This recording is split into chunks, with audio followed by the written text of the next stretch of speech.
This is the QTV Nightly News coming to you from our studios on Caraba Avenue, and I am Joel Dejai. Thank you for joining us. Here are the main news headlines.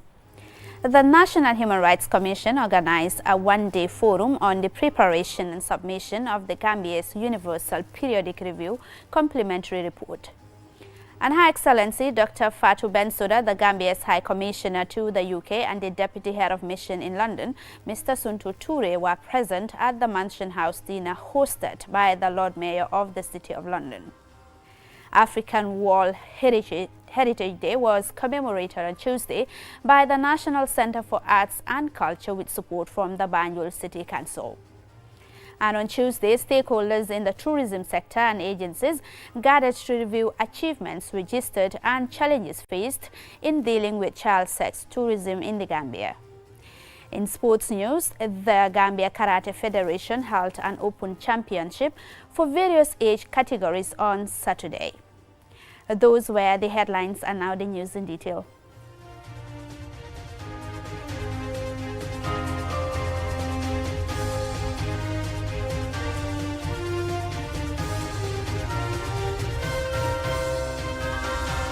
Thank you very much for joining us. This is QTV News with me, Joel Denjai. Now, the National Human Rights Commission organized a one-day forum on the preparation and submission of the Gambia's Universal Periodic Review Complementary Report to be submitted in July 2024. Lena E. Igwenyiba reports. The Universal Periodic Review, a distinctive mechanism established by the UN Human Rights Council, mandates member states to undergo peer reviews of their human rights records every 4 years. The Gambia actively participates in this process, submitting national reports and engaging in dialogues with other member states to assess and enhance its human rights landscape. Here is Emmanuel D. Juve, chairperson of the National Human Rights Commission. Human Rights Council, comprising of 193 UN member states, reviewed the Gambia's human rights obligation and commitment based on, and this is what was done last year and this is what will be done, it will be based on a national report that is prepared by the state itself and submitted. There will also be a report. This is a summary of information that will be submitted by other stakeholders, civil society organization, and also the NHRC. We all have a stake, and we should work together in the realization of a Gambia where human rights are respected and protected and fulfilled, so that we can all enjoy it. And it should not be a dream. It should be a reality. Ndaisireng Bakurin, Executive Director of Tango, highlights the significance of the Universal Periodic Review for the country and underscored the crucial role of civil society organizations in the process. This UPR serves as a platform for promoting human rights, already been mentioned, fostering dialogue, that's why we are here today, and encouraging states to fulfill their obligation under international human rights law. Our roles as complementary bodies in this UPR process is very important, providing additional information as civil society, expert, and perspective to enhance the review process of human rights situation in our country and globally. Yvonne Masara Kufa, representing the United Nations Resident Coordinator, expressed delight in the Gambia's engagement with the Universal Periodic Review process and reiterated the UN's continued support. This year, the Gambia will submit its final report, an opportunity for the Gambia to highlight actions taken to improve the human rights situation in the country. We are encouraged by the continued engagement and enthusiasm in engaging with the UPR to ensure proper reflection of the state of human rights in the Gambia. The UN stands committed to providing further support to the government, the National Human Rights Commission, CSOs, and all our partners in this process. The Gambia government is expected to submit its national report in October 2024, while stakeholders such as the National Human Rights Commission are expected to submit their complementary reports by July 2024. The forum marks a pivotal step in the Gambia's commitment to improving its human rights situation through active participation in international mechanisms like the Universal Periodic Review. Reporting for KTV News, I am Lana Igwenyiba. Her Excellency Dr. Fatou Bensouda, the Gambia's High Commissioner to the UK, and the Deputy Head of Mission in London, Mr. Suntu Toure, on Thursday, were present at the Mansion House dinner hosted by the Lord Mayor of the City of London. Lolly M. Kamara has more. Several dignitaries and diplomats graced the occasion. In a statement by the UK Foreign Secretary and former British Prime Minister, Sir David Cameron, highlighted efforts to achieve international agreement on challenging issues, among them the FGM law in the Gambia and its consequences. Additionally, Sir David suggested imposing visa sanctions on lawmakers who advocated for the practice and lifting of the ban. Her Excellency Dr. Fatou Bensouda, Gambia's High Commissioner to the UK, also discussed the Gambian perspectives and the importance of democratic procedures to address challenging national issues. The High Commissioner says the Gambia has undergone a significant transformation from an authoritarian and repressive political system to a democratic and parliamentary democracy. Furthermore, Her Excellency Bensouda said the country is a signatory to most international rules-based orders and multilateral organizations, including the United Nations, the International Criminal Court, the Commonwealth of Nations, and the ECOWAS, amongst others. While highlighting the Gambia's respect for all forms of human rights, the High Commissioner stresses the Gambia's strong ties with the United Kingdom, dating back centuries, and the sharing of common values and traditions on many issues. To conclude, she reveals that because the Gambia respects human rights, they have set up an independent Human Rights Commission. For QTV News, Lolly M. Kamara. Now, African World Heritage Day was commemorated on Tuesday by the National Center for Arts and Culture with support from the Banjul City Council. Lolly M. Kamara again. May 5th each year is African World Heritage Day, dedicated to celebrating and promoting the rich cultural and natural heritage of the African continent. Additionally, the day helps to raise awareness of the importance of protecting and preserving Africa's cultural and natural heritage sites. During the commemoration at the National Museum in Banjul, Hassam Sise, the Director General of the National Center for Arts and Culture, NCAC, highlights the importance of this year's theme, adding that the day was proclaimed by UNESCO member states in November 2015. At our local level, we have chosen a sub-theme that is safeguarding Africa's heritage through education, local communities, youth and women involvement in heritage management. During the activities for today, the NCAC, with the support of the Banjul City Council and with the participation of the tour guides, will work closely so that we will celebrate the rich urban heritage of the Gambian capital with a view to highlighting the great potential that is present in heritage as a source of employment, income, hope, and identity for our city. Assis Dabagay, the Deputy Lord Mayor of Banjul, says that in March 2024, the city, with the Banjul-Austin link, in collaboration with the National Center for Arts and Culture, started a youth-led tour guiding scheme for the city. After a tough vetting process, 25 youths were chosen to undergo training on basic tour guiding. The training lasted 6 days, and it was followed by practical sessions where the trainees led tours of Banjul interpreting the city's rich built urban heritage. This Africa World Heritage Day activity will afford us the opportunity to certify and make visible this cohort of tour guides dedicated to interpreting the history of our great city to visitors. Moreover, the activity will increase their confidence and drive as ambassadors of Banjul. The UNESCO World Heritage Sites in the Gambia are Kunta Kinte Island, formerly called James Island, and the Wasustone Circles. These sites hold great historical and cultural significance for for the country and humanity, which is why they have been afforded UNESCO World Heritage status. They offer visitors a glimpse into the rich history and traditions of the Gambian people. Other notable heritage sites in here include Jufure, the birthplace of Kunta Kinte, and the Kachikali Museum and Crocodile Pool in Bakau. Some of the African heritage deemed worthy of preservation in the Gambia include cultural practices such as the Kankura masquerade.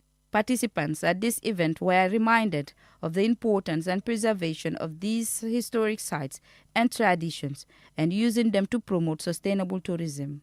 Officials also encouraged collaborative efforts to ensure that these sites are protected and continue to be a source of pride and inspiration for the Gambia and Africa. For QTV News, Lolly M. Kamara. That report there by Lolly M. Kamara will take us to a commercial break. When we return, we have more local and sports news stories for you. Do stay tuned. Welcome to the vibrant trade exhibition on the sidelines of the 15th OIC Summit, a collaborative effort led by the Gambia Investment and Export Promotion Agency GAIPA with its partners and sponsored by the Q Group. The two-week trade exhibition starts from April 27th to May 10th, 2024 at Q City in Bruceby with theme promoting export potentials of made in the Gambia products. The trade fair promises unparalleled products and services from Gambian entrepreneurs, including agricultural and tourism products, leather products and footwear, cosmetics, clothing and textile, arts and craft, foods and condiments, construction materials, herbs and plants, and many more. Don't miss this opportunity to visit the Gate-free exhibition center at Q City and showcase your products and services.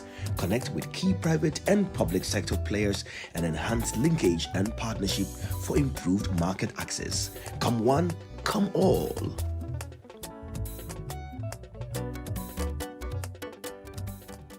Green Power was founded in 2001 and is headquartered in Swindon, UK. It is mainly engaged in project investment and operation fields of photovoltaic power generation, wind power, hydropower, and other clean energy, as well as hydrogen energy, energy storage, comprehensive energy, and other fields, contributing more than $50 billion to energy infrastructure. Its business scope covers RCEP countries in Europe, the Middle East, Africa, Australia, and Asia. A new chapter is opening, driven by the power of technological change, and we aspire to bring this change to the people of the Gambia, ushering a new era of vitality and sustainability. Green Power sincerely invites sales management leads to join our company and create a new life together.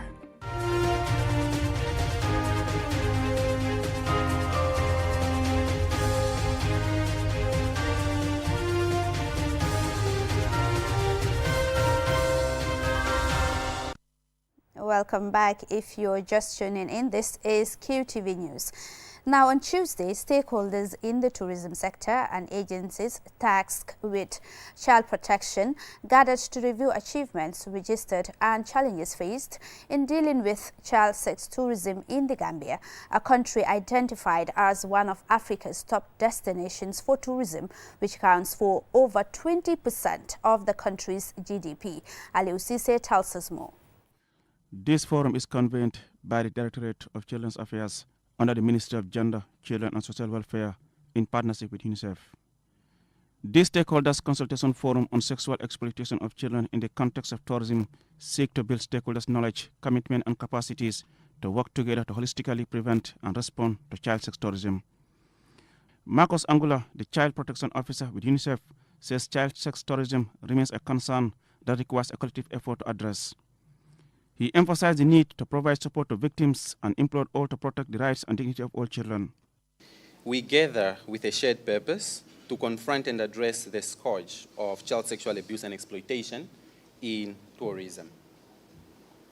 Child sexual abuse and exploitation in tourism are reprehensive crimes that inflict profound and lasting harm on victims. It shatters their innocence and also robs them of their basic human rights. And in most cases, these are children. It's a violation not only of their bodies, but also of their dignity, as well as their inherent worth. On behalf of our Minister, Rohia Tuka, the Permanent Secretary at the Ministry of Gender, Children and Social Welfare, says the forum is convened annually to review the achievements registered, challenges confronted, and map out the way forward. Despite the enactment of laws and establishment of the child protection committees across the country to support the child protection efforts, PSK said there is still more to be done. Despite commendable steps, the effective enforcement of these laws remain weak, especially when it comes to responding to sexual exploitation of children by trusted circles in the community and in context of tourism. The perpetrators of such crimes are rarely brought to justice and punished as a result of inadequate awareness of the existence of these laws, with ensuing penalties, inadequate human, technical, financial, and administrative capacity to oversee and rapidly respond to reported cases, as well as significant steps of capacity and expertise in providing necessary child-friendly services and assistance to victims. According to many observers, poverty, corruption, and weak law enforcement have undermined efforts to deal with this menace. It is hoped that the outcomes of this forum will guide these stakeholders from various institutions and agencies in their policy formulation and to ensure there are mechanisms for effective implementation. Reporting for QTV News, I am Aliu Sise. Officials of the Banjul City Council on Tuesday handed over hydraulic equipment to the Gambia Fire and Rescue Services. The equipment, donated by the CityLink Banjul Osten project, will help strengthen the capacity of the fire service. And Sumana Esonyasi reports. The equipment was received by the Senior Fire and Rescue Services Regional Officer in Banjul to respond to the safety needs of the people of the capital. Over the years, the CityLink Banjul Osten project has made several interventions across various sectors to address pressing issues such as the impact of climate change and implementing schemes that promote youth employability. Abdulaziz Dabah Gay and Modu Jonga, Deputy Mayor and CEO of Banjul City Council, respectively, expressed gratitude to the city of Osten for extending their generosity to the GFRS, adding that it is a testament of the friendly ties between the two cities. They also gave assurances of their council's support to the fire and rescue service. It is a hydraulic equipment and it is designed to exert powerful force, enabling first responders to pry open doors, cut through metal, and lift heavy objects with ease. These capabilities are crucial for ensuring quick and efficient access to individuals in need of assistance. Without such hydraulic equipment, the ability of our fire services to protect the public and maintain public safety would be severely limited. It shows the significance of these partnerships that existed between Osten and Banjul over the past 20 years. Relationships could be between municipalities and cities, but this type of relationships falls back to people-to-people relationships. And then we want to commend our partners in Osten for having the foresight, and the vision to be able to donate this equipment to the council for onward transmission to the Gambia Fire and Rescue Service. Acknowledging the impact that CityLink's interventions have had on the lives and livelihoods of residents of the city, Usman Job, coordinator of the CityLink project, says given its effectiveness in facilitating access to victims during emergencies, the equipment will save lives. He emphasized the need to ensure the equipment is well taken care of to guarantee its longevity. Receiving the items on behalf of the Chief Fire Officer, Senior Divisional Fire Officer for Banjul, Bunja Suso, expressed gratitude to the BCC and the CityLink project for supporting them, and went on to explain how this equipment will assist their work. Believe in me, these items are very key in our operations. In fact, last night, we had a call, an accident call after Denton Bridge. Some of these things are needed in such scenes. Because like this one, that's what we call the spreader. That one is a cutter. For example, when somebody trapped in an accident in a car, when the doors refuse to open, we use this one to force open. And if the need arises for us to cut, we use that other one to cut so that we save the victims. Along with this hydraulic equipment, Banjul Austin City Link also handed over second-hand clothes for vulnerable families and football tops to a team in Banjul. Ansmane Sonyasi for KTV News. Now, President Adama Barrow embarked on a day-long tour on Tuesday to businesses in the industry sector within the Kombos. The president visited business enterprises which provide livelihood to many Gambians and making massive productions of goods for local market. Here is an excerpt of President Adama Barrow talking to the press. You know, that's where the idea emanated from. Since I became president, this is the first time visiting the industries. And if you look at our government, part of our NDP, the National Development Plan, our policy direction is industrialization. Industrialization is the way forward. If it is the way forward, as head of state, president of the country, I think it will be important for me to go around and see the industrial sites, and to make sure also I see what they are doing, and also ask questions. What are some of their challenges? How do they need to partner with government? Because obviously they are our partners. They are partners, they are complementing government efforts, complementing government efforts in the sense that they are creating jobs. They are growing the economy. They are paying taxes. I think that is important. And I've always been saying this since 2017. If you are a consumer and you import in basically whatever you consume in your country, you become a liability. If you want to compete, you have to produce. And that's what we are now doing. That's why I was on site to see exactly what is happening and see for myself. The minister have been informing me exactly what was happening. They have always been briefing me, but I think seeing is believing. When you see something, you believe, and also it gives you the opportunity, you know, to engage with the business community directly. You know, I think it's more healthier, you know, it's more direct, it's more honest, and you will be well informed. You know, and building capacity is make sure that you are informed. If you are not informed, you cannot build capacity. So that's basically what we are doing. Now, officials of the Ministry of Agriculture, in partnership with the Shelter for Life International and stakeholders, on Monday held a consultation meeting to review the new legal draft of the Gambia Cooperative Act. And Sumana Esonyasi reports. The meeting was organized to garner stakeholder input ahead of the formal institution of a legal framework they hope will pave the way for the re-establishment of a well-functioning cooperative system for the agricultural sector. Once integral affiliates of a thriving agricultural sector in the Gambia, cooperatives played a major role in providing support to the farming community. However, over the past 2 decades, they have become non-existent due to a change in policy by the Jammeh administration, a move that many believe contributed to weakening the country's largest domestic economic contributor. Mott Seka, Permanent Secretary at the Ministry of Agriculture, says cooperatives are essential for sustainable growth and economic advancement of the agricultural sector, and urges stakeholders in the sector to share experiences as they anticipate the implementation of a policy he hopes will address challenges farmers face, particularly in accessing finance. Government is definitely going to work through the cooperatives in different areas.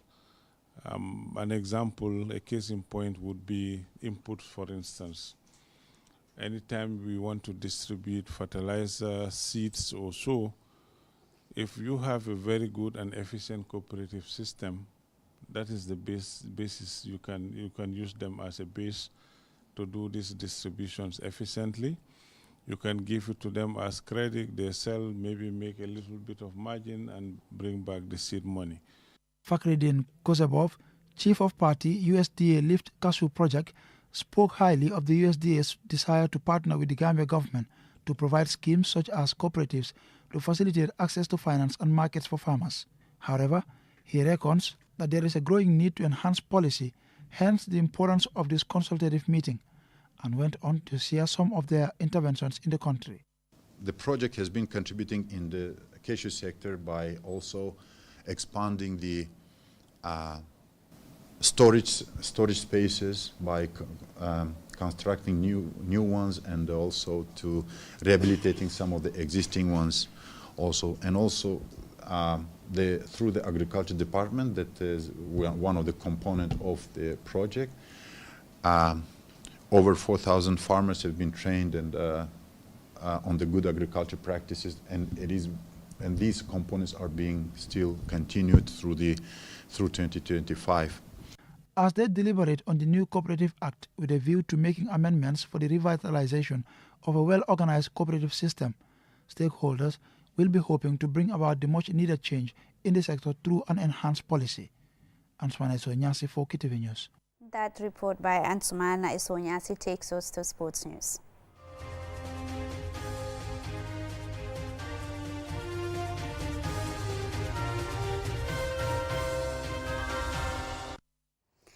The Gambia Karate Federation held an open championship for various age categories on Saturday at the Sameh Gajane Hall in Serekunda East. Momodo Gajaga reports.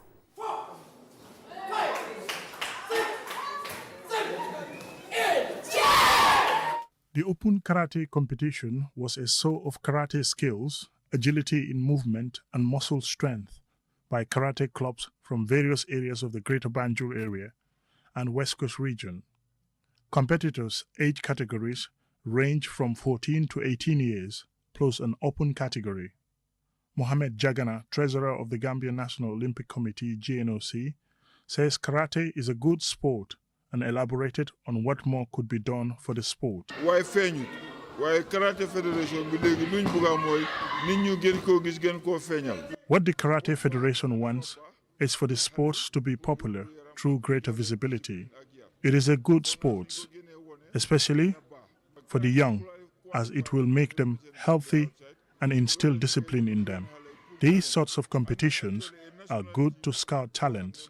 We have a national karate team which represents the country at international competitions. Abdullah Sajoba, chairman of the referees committee of the Gambia Karate Federation, says they organize several competitions aside from the national championship, and he has a message for the parents. I am urging all parents to allow their children to learn karate because it is a good sport. Karate will develop other skills in children. If you go to school and after you train karate, once you get home, take a bath and sleep. It will help your thinking. Karate uses punching, kicking, knee strikes, elbow strikes, and some open hand techniques like knife hands, spear hands, and palm heel strikes. A person who practices karate is called a karateka. Karate can be done as an art, a combat sport, or for self-defense. The training for karate is divided into basic or fundamentals, forms, and sparring. Practitioners of this martial art believe that in addition to teaching self-defense, it also helps build confidence, develops character, enhances leadership skills, encourages self-discipline, and helps maintain and promote healthy body and weight. Mamudu Gajaga, QTV News. Well, that's all we have for you in this edition of the News Bulletin. Do join us at 10 p.m. for another News Bulletin. Thanks for watching.